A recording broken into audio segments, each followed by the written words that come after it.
Everyone, how's everyone today? How is everyone? Welcome back to the channel. My name's Dave. This is Latte. And today I am celebrating my 39th birthday. I'm 39 years old, ladies and gentlemen. Yes. It's it's time to enjoy the last years of my 30s. And I was like, in my head, I need to talk about this. I need to talk about things that's been in my system that I can just say in this little sort of like video diary that I'm having with YouTube at the moment. So in the last few days, I've been thinking about if I had a do-over, if I had a chance to do it one more time, which isn't possible because if I had to do it again, I wouldn't be me today. But if I had a chance to do life again one more time, what would I do slightly different? And today, on my 39th birthday, I'm doing this. I wanted to share with y'all and myself, I guess, in the future,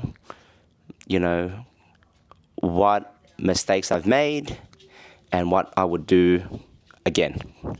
And this is Latte, my beautiful Japanese Spitz. Yes. I just came home from a beautiful lunch with my wife, which was amazing. We had Korean at North Strathfield in Sydney, a place called Myeongdong. Beautiful day in Sydney right now. It's springtime. And I'm just enjoying the vibes. I have my phone, so if I do look at my phone, I do apologize because it does have notes. But I wanted to share some of the lessons that I've written down, and I just want to share with you. Being 39 and reflecting on how quickly the years have gone by, let's start straight away, shall we? So, lesson number one. Lesson number one is when you're in your 20s and your early 30s, you think time is infinite. Like you think you have all the motherfucking time in the world. You really do. I thought the same way. And one thing that you need to understand is, yes, you do have all the time in the world. Time is your biggest commodity at that age. But I think you always have to understand that you're not going to get everything coming your way the way that you think it would. Like, I think when I was that age, I wanted to rush through everything. I thought everything that I was doing was a 100-meter sprint, or in America, it's like a 40-yard dash to the finish line. But realistically, life and what life gives you is a marathon. It is a pure marathon, and a marathon is hard.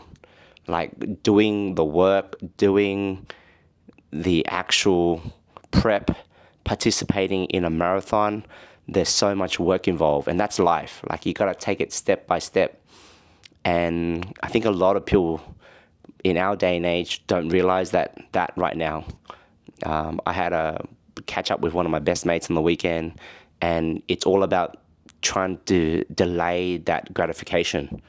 So if I can preach that to my younger self, is just patience. Patience in what you're trying to work on, patience in what you're trying to build, patience in your love life, patience with your friends, and if you put the love in it, there's this ancient Bible saying, love is patient and love is kind.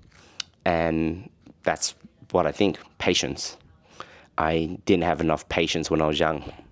I wanted to rush through everything quickly. That's number one. Lesson number two. Lesson number two is I wish I invested in my health earlier.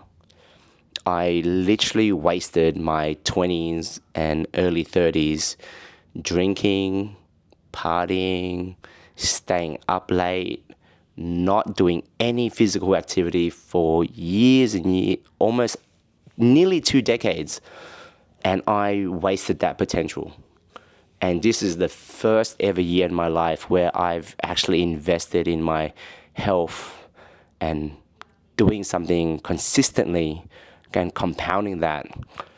And if I can just say that to you out there and to my younger self, is your health.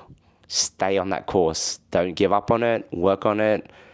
even when you have bad days, even when you don't show up for a week or two, it doesn't matter. At least you're staying at it over the course of time. The consistency in basically building muscle and building your strength and building your oxygen level, whatever it is. I wish I invested in that. So that is a kind of a regret that I didn't have. I only started it this year. So that's number 2. Number 3 is, if you are working full time and you have a career, stick to it. But also have something working on the side. So, if you're working in finance and you love art, then start a side hustle with art. Start a YouTube channel. Start whatever it is that you are feeling connected to, that's your calling and your intuition is calling you. Start it. Start it and stick with it. The problem with what my regret is that I started some stuff, but I didn't stick with it. I gave up on it too soon. So I just became a journalist in that area. So I wish I started and stuck with more side projects and side hustles or whatever it is that's a passion that's drawing me to it. But you gotta make bread, You gotta make bread, you gotta make coin, you gotta put food on the table, you gotta pay that rent. But if you have a passion for something, work on it, start it. Yeah. I think that's the reason why I've been wanting to start YouTube, for example, for ages. And this is the first year I actually had the courage to do it. So that's my third tip, is to stick with that. Number four, man, don't hold grudges for too long. Yes, you can be pissed at someone. Yes, you can be mad at someone. Man, I've held on to some motherfucking grudges for ages. And we all know that story of I'm going to say this for another day, but, I had a lot of hate and a lot of dislike and hatred in my heart for my in-laws because of the shit they put me through for ages. That's another story which I will share one day. But they put me through the ringer to be with my wife today. And looking back on all the trials and tribulations that my wife and I had to go through to be together, to just be together, I hated them for that. And I kept that hate for so long. Even when my kids were born, I still hated them, even though they treated me with much more loving care. Still hated them. And then I learned this year that hatred in my heart was only me. It was just letting me down. It was making me feel crap, making me feel shitty. And when I decided there and then, around I think March this year, that, you know what, they came from their place, they came from their perspective, they were doing the best that they could to protect their daughter. And I just say I forgave them. I didn't say it to them physically, but in my mind, I was like, you know what, it's time to let that shit go. Man, this freedom came. And yeah, I just realized, wow, they were living in my soul, living in my heart, rent-free, and just eating at me from just the thought of them pissed me off. So if I can share that with my younger self, is to forgive and not to forgive earlier and to not to hold grudges for so long. Lesson number 4. Lesson number 5 is stop trying to impress people. Stop trying to be a people pleaser. I've been a sucker for that. I'm working on it. That's me right now. I'm working on letting that go. When I was young, I modded cars because that's where I felt connected to, and I was modding. I do love cars, but I remember clearly in my 20s, I modded cars to a certain extent where I was just trying to impress people about the size of my e-penis. like how much power I can get out of it, what I did with my mods and how flashy it was. You know, that shiny syndrome problem. And I just realized now, reflecting on it, it's like, that was just such wasted effort and time. And don't get me wrong, we can all like our vices. We can all like pretty things. And if you like pretty things for yourself, great. But if you're doing it to impress other people, I'm telling you right now, from my own experience, you know, it's wasted energy. And that leads me on to the fact that I've learned this year very, very clearly with just some of the challenges I had with some of my mates. And it took me a long time to recognize this. Is, I think this is lesson number 5 or 6. Stop trying to change people. Yes, that's it. Stop trying to change people. For the longest time, and I'm a massive culprit of this, is I fucked up a lot. And during those fuck ups, I learned a lot too. And then I tried to enforce that learning on someone else. What I realized is you can't take that lesson away from someone. You don't have the, ability, and you shouldn't intervene with their learning. You should not intervene with their growth. And that's what I was always trying to do, is trying to interrupt that mistake that a family member was going to make, my little brother was going to make, or a friend was going to make, and try and get in there and trying to fix their problem. Nah, man. No. Let them fuck up. Just let them. Let them do it. Let them go through that process. Let them, eat that. That is the best lesson that they deserve to learn in life. Yes. It's hard. I have tried. I'm 39. I'm trying to change people for ages. Nah, man, you're all grown-ups. You can listen to this video or not. That's the truth. Stop trying to change people. Yes, that is me.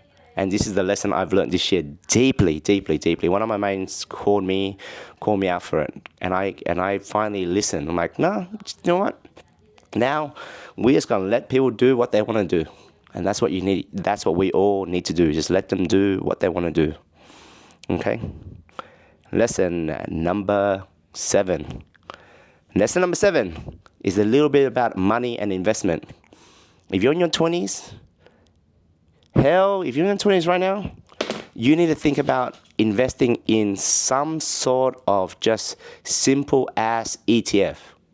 Put some money aside every month that you ain't never gonna touch for 20 years. Yes, that's right. Put that money aside. Work on that. Put that money aside.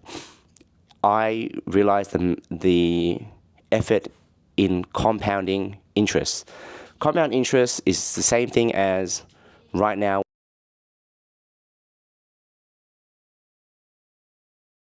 Putting the effort, yes.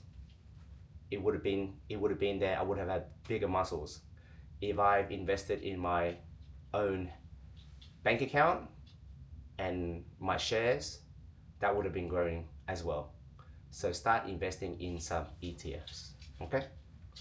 Lesson number 8, and this is a real eye opener for me, is I got into so many fights, right? So many arguments because I was a reactive motherfucker.